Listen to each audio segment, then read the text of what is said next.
Coucou, j'espère que vous allez bien les amis, c'est Christine, on se retrouve pour la suite de mon épisode, enfin de mes épisodes sur le paranormal. On est à l'épisode numéro 3, j'espère que vous continuez de me suivre. Pour ceux qui n'auraient pas suivi les 2 premiers épisodes, je vous les mettrai ici pour que vous puissiez y accéder directement ou alors à la fin de la vidéo. Alors on se retrouve pour l'épisode 3, si vous vous rappelez bien l'épisode 2. Je venais de terminer 7 ans dans un commerce et une maison hantée avec plusieurs manifestations plus ou moins pas cool. Voilà, donc du coup on a vendu cette maison, enfin ce commerce, on est parti, on a quitté ce commerce. Après les années qui ont suivi, il ne s'est pas réellement passé de choses... en tout cas, rien de spirituel que je vais pouvoir vous raconter ici. Ici, passer des choses beaucoup moins rigolotes, mais rien... enfin, pas de sujet que je vais pouvoir aborder avec vous. Et du coup, après, je me suis retrouvée donc seule avec ma fille... parce que je me suis séparée, je suis partie. Hein, c'est moi qui ai décidé de partir, parce que je vous avais raconté que j'étais pas avec quelqu'un de très très cool. Et me voilà donc avec ma fille dans un appartement et on vivait toutes les deux.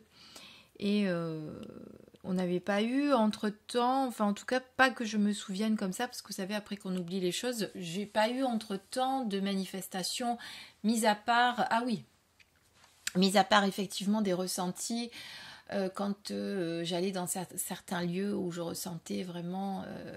Alors, par exemple, je vais vous raconter une histoire. Donc, pendant cette période où je me suis séparée et que j'ai quitté ce commerce, donc j'ai travaillé chez des commissaires-priseurs. Et les commissaires-priseurs, ce sont des gens qui vont faire des ventes dans divers endroits,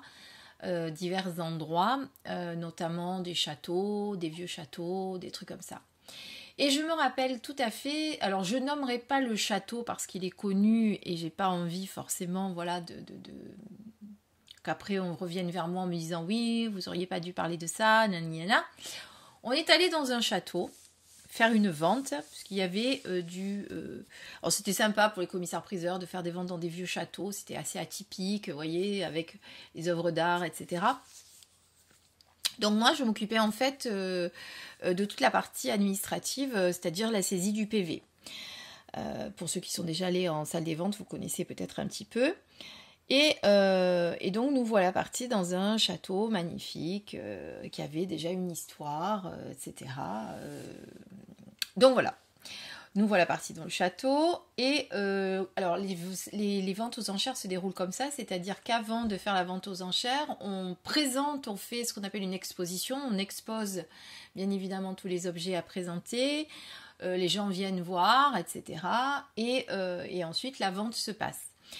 C'est généralement sur un week-end, hein. C'est pour ça qu'après j'avais arrêté parce que j'en avais un peu marre de travailler tous les week-ends. Déjà que je quittais une boulangerie où je travaillais les week-ends, là je repartais sur un boulot où je travaillais quasiment tous les week-ends. En tout cas, très peu de week-ends de repos. Et nous voilà donc arrivés dans ce château avec toute la préparation de mise en place de la salle d'expo, hein, parce que c'était nous qui le faisions. Hein. Moi, j'étais secrétaire de direction, mais je m'occupais aussi de tout le reste. Et donc j'avais un collègue à l'époque avec lequel je travaillais qui était très très intuitif lui aussi. Et il ressentait comme moi les lieux chargés, etc. Et nous voilà partis visiter quand même le château avant de préparer la salle d'expo, hein, puisque bon, on pouvait un peu, on avait un peu de loisirs, enfin un peu de loisirs, si on peut appeler ça comme ça. On s'est dit avant de faire l'installation de toute la salle, j'avais mon collègue et une autre collègue, on s'est dit on va aller un peu visiter le château. Et donc on visite le château et il y avait une histoire dans ce château qui disait que le châtelain qui était très épris d'une autre femme avait tout fait pour se débarrasser de sa jeune et tendre épouse de l'époque. Chose qui se faisait régulièrement, assez régulièrement à l'époque, je suppose. Donc dans ce château, autant vous dire qu'il y avait une grosse histoire. Enfin oui, de toute façon dans les châteaux il y a tellement de vécus qu'il y a forcément des histoires un peu partout. Et nous voilà partis dans le château et on arrive dans une pièce Enfin déjà, quand on arrive dans le couloir, on était tous les deux, et mon collègue qui a des ressentis aussi, on était très oppressés, c'était affreux dans ce couloir. Déjà, on sentait qu'il y avait un truc qui allait pas. Et en fait, il y avait une des salles, une des pièces, une des salles, parce que les pièces c'est tellement grand, mais une des salles qui était une ancienne chambre, je crois, où il y avait vraiment, on ressentait vraiment de grosses... Enfin, il y avait des ressentis, on n'était pas bien, on n'était vraiment pas bien. Le problème, c'est qu'on était obligé de rester là, parce qu'on avait une vente à faire, et en plus, l'exposition, on la faisait dans plusieurs pièces pour avoir justement ce côté un petit peu atypique de faire une vente dans un château. Donc, les gens déambulaient comme ça dans plusieurs pièces, et notamment cette pièce... où mon collègue et moi, on se sentait vraiment pas du tout, quoi. On se sentait pas bien du tout et on sentait qu'il s'était passé de choses très très lourdes dans ce château. Bon, malheureusement, on est obligé de faire avec, on va pas aller dire à nos patrons, vous comprenez, on veut pas rentrer dans la pièce parce que... Donc on était bien obligé d'y aller, on évitait le maximum d'y aller, mais quand on ne pouvait pas faire autrement, on était obligé d'y aller, puisque de toute façon, la clientèle suivait un certain parcours et on était obligé de surveiller quand même que personne ne parte avec une œuvre d'art sous le bras ou quoi que ce soit. Bon, la journée d'exposition se passe et le soir arrive. Alors déjà, on m'avait demandé à moi, avant qu'on arrive sur place, on m'avait demandé si je voulais dormir au château ou si je préférais dormir à l'extérieur, à l'hôtel. Et moi, j'avais dit à l'extérieur, à l'hôtel. Je ne me sentais pas de dormir au château. Je sais qu'il y a des... J'avais dû avoir des pressentiments, je ne sais pas, des ressentis particuliers. Je ne voulais pas dormir au château. Donc, il était prévu qu'on fasse quand même le repas au château. Donc, nous voilà faire notre petit repas. Alors, franchement, je ne me rappelle plus comment était organisé le repas, qui l'avait organisé. Je pense que c'était les patrons qui avaient commandé, puisque tout était payé quand même, puisqu'on se déplaçait tout le week-end. Bon, on était assez nombreux, puisqu'il y avait toute la partie bureau des commissaires-priseurs, ceux qui étaient là tout le temps. Puis, généralement, on prenait des extras pour nous aider aussi. Donc, on était nombreux autour de cette table. La petite particularité qu'il y avait de bien dans cette pièce, c'est que dans ce château, surtout, c'est que, en tout cas dans la pièce où on était, il n'y avait pas d'électricité. Et donc, on était obligé de s'éclairer à la bougie. D'ailleurs, je suis en train de me demander comment on faisait. Bah non, de toute façon, c'était 2 jours, on n'avait pas besoin de tout l'éclairage, tout ça, mais je ne sais plus comment ils s'étaient débrouillés pour avoir de l'électricité, ou il n'y en avait qu'une dans une partie du château, puisque quand même, pour faire la vente... On est obligé quand même d'avoir les ordinateurs, tout ça. Mais je me souviens par contre qu'on avait fait ce repas à la bougie, sans électricité. Donc autant vous dire que pendant le repas, déjà, j'étais pas très bien. Je ressentais qu'il y avait beaucoup qu'on n'était pas seul, clairement, on n'était pas seul, voilà.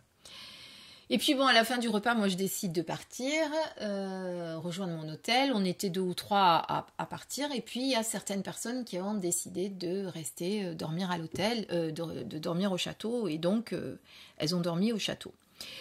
Bon, nous on passe la nuit à l'hôtel tranquille. Pour nous tout va bien. Mais quand on est revenu le lendemain au château, eh bien ceux qui étaient restés là nous ont raconté des choses très très assez atypiques, notamment des bruits dans les chambres.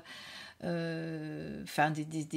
y avait eu beaucoup de manifestations pour ceux qui étaient là, et d'ailleurs la deuxième nuit il y en a beaucoup qui n'ont pas souhaité redormir au château, qui ont préféré prendre une chambre à l'hôtel où nous étions, et heureusement qu'il restait de la place. Je ne sais pas comment ils auraient pu faire. Après il y en a certains qui n'ont rien entendu, mais après comme je vous dis, tout dépend de son ouverture d'esprit, tout dépend si on peut aussi ne pas ressentir les choses tout simplement parce qu'on s'en fiche et qu'on n'a pas envie de les ressentir, vous savez. Donc ça peut qu'il y ait certaines personnes qui soient très cartésiennes et qui ne croient pas à tout ça et qui ont dit non, moi j'ai rien envie de ressentir, donc voilà, qui se sont fermés peut-être. En tout cas, même ceux qui étaient fermés, il me semble bien que tout le monde avait vécu des choses assez extravagantes pendant la nuit et c'était assez poignant. Les histoires étaient assez poignantes. Bon, moi j'étais bien contente de ne pas avoir dormi au château. Donc ça fait partie d'une des choses que j'avais vécues entre-temps. Après, j'avais eu d'autres choses, rien de foufou, pas autant en tout cas que dans le commerce et la maison où j'étais.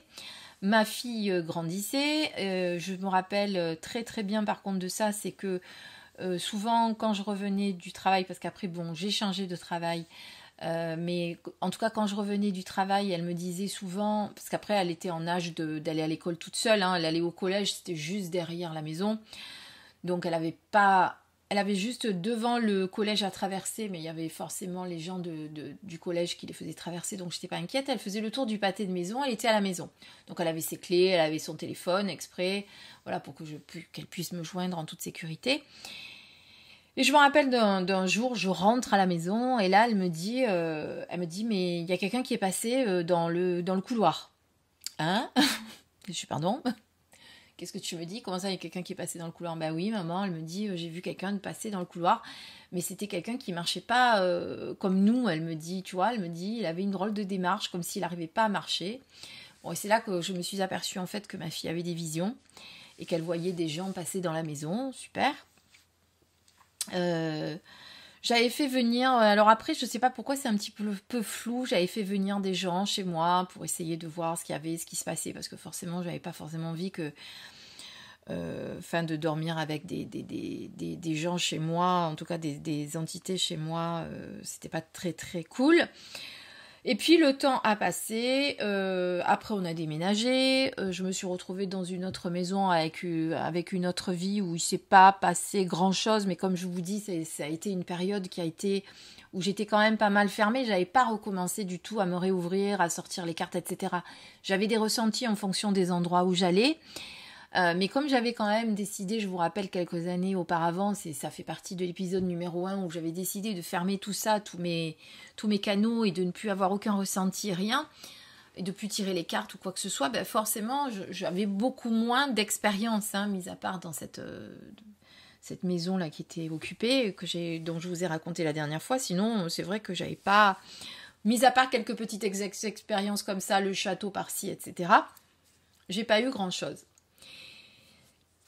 Et puis en 2016, bon ça je vous l'avais déjà raconté aussi, hein, puis en 2016, alors évidemment il s'en est passé des choses pendant toutes ces années, mais on ne va pas rentrer dans les détails, ça n'a pas d'intérêt ici. Le plus important, c'est ce qui s'est passé à partir de là. C'est en 2016, donc j'ai ma sœur malheureusement qui était déjà malade depuis plusieurs années, qui avait un cancer du sein qui s'est malheureusement généralisé. Donc ma sœur décède le 11 septembre de cette année-là. Et donc vous imaginez quand c'est votre sœur qui part, donc c'est assez...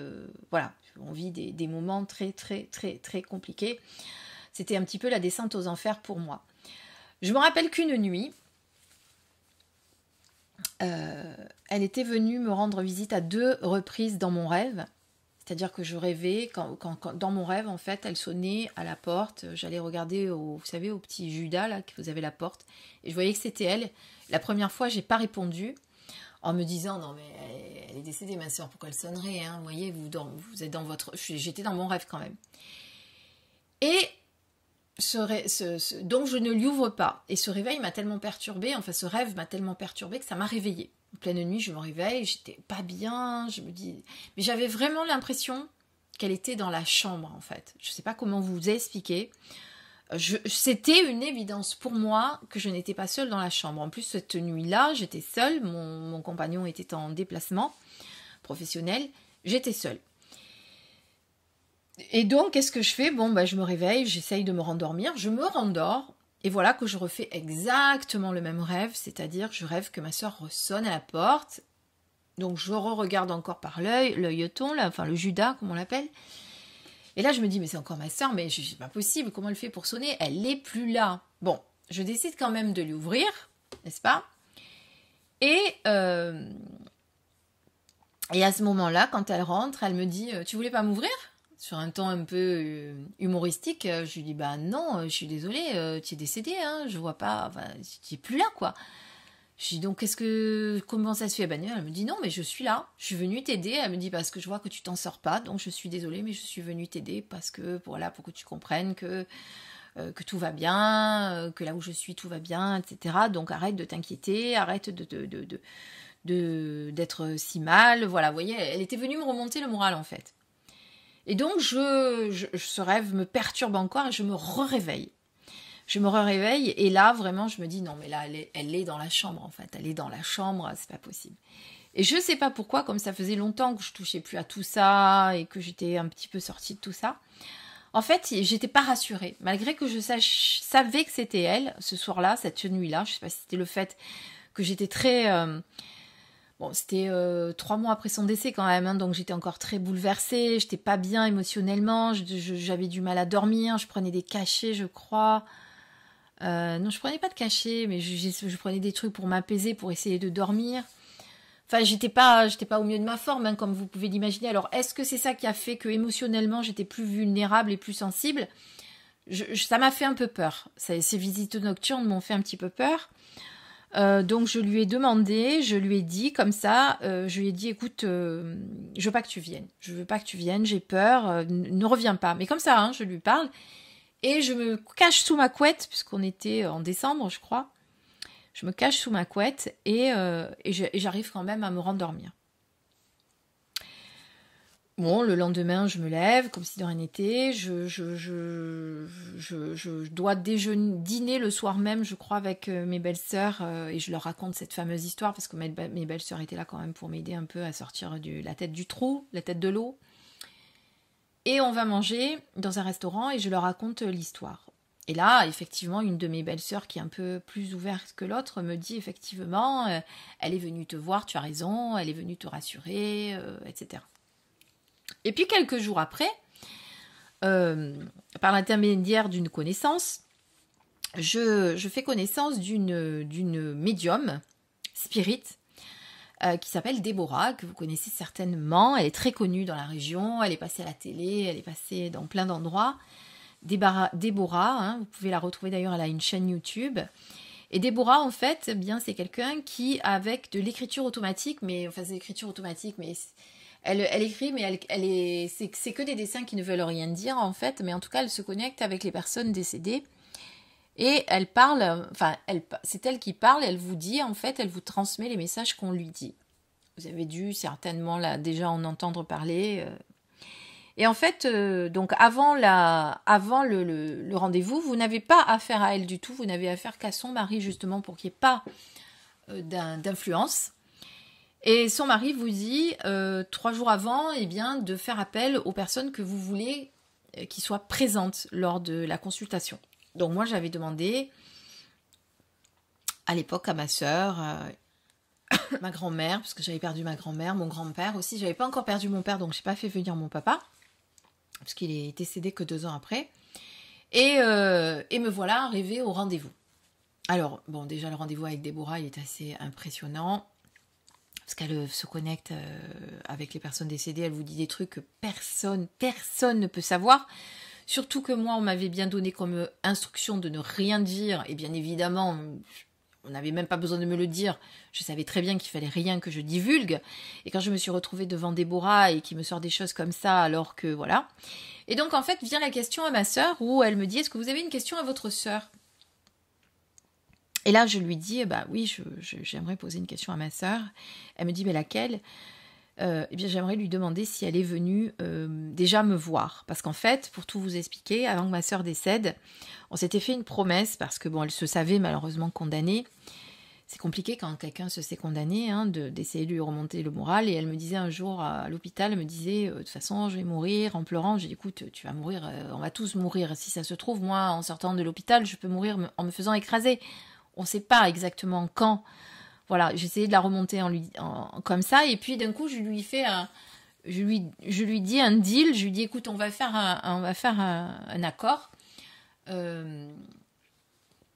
Tu me promets, on se promet mutuellement que la première qui s'en va, eh bien, viens montrer à l'autre qu'il y a quelque chose là-bas, ailleurs. Puisqu'on y croit, mais tant qu'à faire, si une de nous deux, celle qui s'en va à la première, peut le prouver à l'autre, c'est pas plus mal. Et donc, ma question à Déborah, c'était, est-ce que ma sœur, pour revenir à la question, est-ce que ma sœur est venue me voir depuis, est-ce qu'elle m'a envoyé des signes que j'ai pas vus, est-ce qu'elle est venue me voir? Et là ma sœur répond au travers de Déborah, bien sûr, évidemment que je suis venue te voir, tu te souviens l'accord que nous avions eu toutes les deux? Elle me dit, et elle me dit comme ça, et elle me dit bien sûr que je suis venue, mais tu as eu peur, elle me dit, tu crois que je t'ai pas vue te cacher sous ta couette? Voilà. Et ça, franchement, si c'est pas une preuve qu'il existe quelque chose ailleurs, il n'y en a pas des preuves. Il n'y en a plus. Hein, on ne peut pas dire que c'est pas une preuve, c'est pas possible. Je veux dire, Déborah ne savait pas que j'étais sous ma couette cachée. Elle ne savait pas qu'avec ma sœur, on s'était fait on avait fait un deal comme ça en se disant la première qui s'en va, elle vient le dire à l'autre. Personne ne le savait à part nous deux. Donc, qui cela pouvait être d'autre à part ma sœur qui viennent me parler là, au travers de Déborah. Je vous avoue que cette consultation m'a beaucoup chamboulée. Je suis rentrée chez moi. Alors, j'ai encore l'enregistrement, parce que vous avez la possibilité de l'enregistrer. Et puis, ça m'a fait beaucoup réfléchir à tout ce que j'avais vécu par le passé, ce que j'avais vécu aussi dans la maison précédemment, ce que je ressentais, etc. Et puis, comme j'étais pas bien, eh bien, j'ai une je crois que c'est une de mes belles-sœurs qui m'a dit, pourquoi tu vas pas te faire, il y a un week-end méditation yoga qui est organisé pas loin là, tu devrais faire ça, ça va te faire du bien. Qu'est-ce que tu en penses et tout. Bon, je me suis dit, pourquoi pas, ça peut que me faire du bien.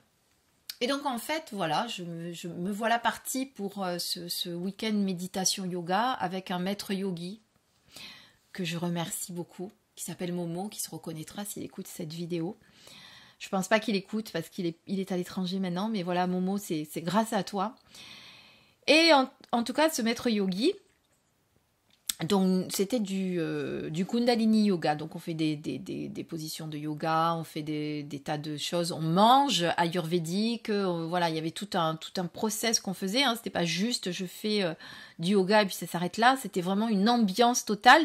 D'ailleurs je l'ai fait 2 fois, à coup sur coup, à quelques semaines d'intervalle, ça m'avait fait un bien fou la première fois, donc j'y suis retournée. Et ce maître yogi a bien compris que j'étais pas bien. Hein, il a compris, ça se voyait en même temps. Et il m'a donné des mantras à réciter, il m'a donné des méditations à faire et tout ça, je me suis remise à refaire. Alors j'en faisais pas avant, pardon. Je me suis mise à faire des méditations à la maison. Tous les soirs je rentrais, je faisais mes méditations, je m'intériorisais. Je faisais tous les rituels qu'il m'avait demandé de faire pour m'aider, alors avec des mantras très particuliers justement, pour m'aider à sortir de ce mal-être dans lequel j'étais. Et petit à petit, en faisant ces méditations, et après ce choc, parce que ça arrive souvent après des chocs émotionnels, eh bien tous mes ressentis sont revenus. J'ai eu à nouveau des flashs, encore plus qu'avant. J'ai eu beaucoup de choses qui se sont ouvertes, on va dire ça comme ça.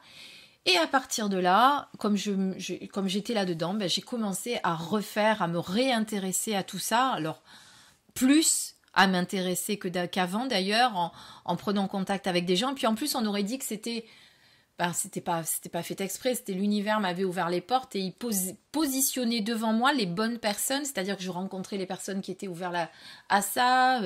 J'ai rencontré une amie, des gens qui sont devenus des amis maintenant. J'ai fait une formation pour me reconnecter justement à cette lumière intérieure.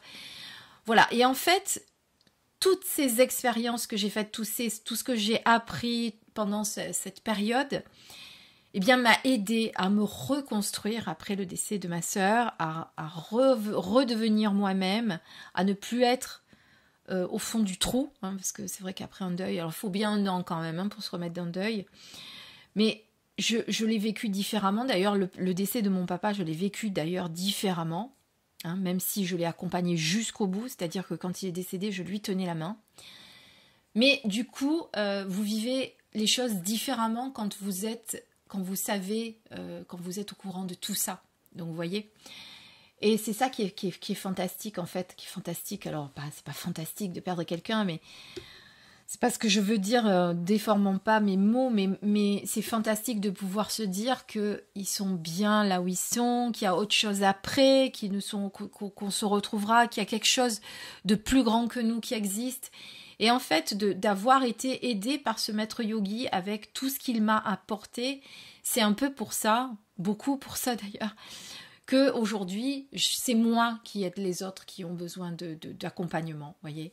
Alors avec mes outils à moi maintenant, les guidances, les soins énergétiques, tout ce que je fais, j'accompagne les personnes vers un mieux-être parce que justement on m'a aidé à un moment donné, au travers de cette période difficile que je traversais, on m'a aidé à aller beaucoup mieux, voilà. Et c'est ça qui m'a réouvert vraiment, hein, puisque suite à ce décès, suite au décès de ma sœur, il faut le dire, j'ai eu beaucoup de choses qui se sont réouvertes. Je faisais des rêves, j'avais des messages toutes les nuits, enfin beaucoup de connexions, hein. C'était une période où j'avais beaucoup de connexions. Alors je les ai toujours, mais différemment, c'est-à-dire qu'on a moins besoin de me les mettre devant les yeux comme on faisait à l'époque pour me montrer que ça existe. C'est qu'aujourd'hui je le sais et donc on a moins besoin de me le faire savoir par tous les canaux qu'on avait besoin de me le montrer. Voilà. Je pense que je vais arrêter la vidéo ici parce que j'ai d'autres choses encore à vous raconter, la suite avec d'autres expériences justement et les autres ressentis, les autres flashs que j'ai pu avoir et voilà, et puis que je vous parle aujourd'hui de ce que je fais, de ce que je propose et voilà. Voilà. Et pourquoi je parle de tout ça? Eh bien parce que j'ai envie surtout que toutes les personnes qui vivent des choses comme ça comprennent qu'elles ne sont pas seules, qu'on arrête de dire que les gens qui vivent des choses un peu différemment sont des illuminés, des fous ou qui doivent rentrer à l'asile. Non, non, il y a des gens qui vivent des choses, véritables choses, des choses qui font partie des mondes subtils, des choses qu'on n'invente pas, des choses qu'on vit vraiment.